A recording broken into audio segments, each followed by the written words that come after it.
को सप्रेम साईराम।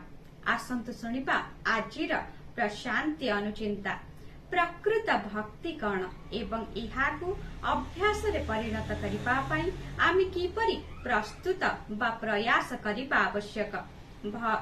रामायण रे वर्णित जणे महान भक्तंकु उदाहरण भाव रे नै भगवान आजी आमको अति सुंदर रूपे बुझाई देइछन्ति।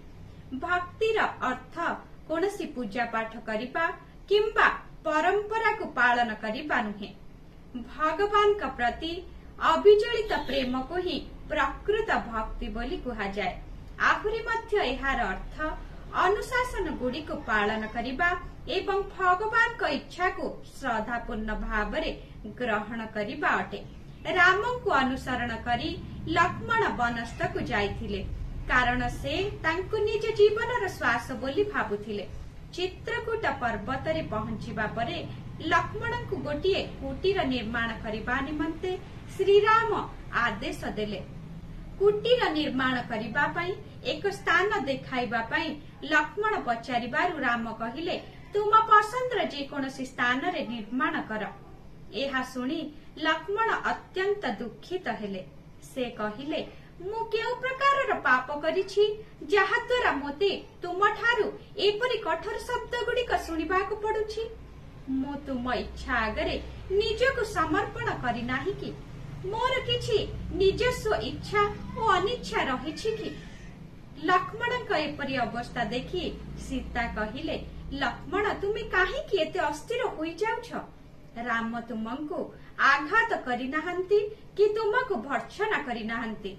लक्ष्मण उत्तर देले माता मु जदि माड़ खाई थांती किंबा गाली सुनी थांती मु खुशी होई थांती। मोर इच्छा और अनिच्छा जे तांको ठारु भिन्न ताहा सुनी मु सह्य करि पारु नाही। भगवान रामक मुखरु एपरि शब्द सुनिबा ठारु बड़ दुख मो पई आउ किछि नाही।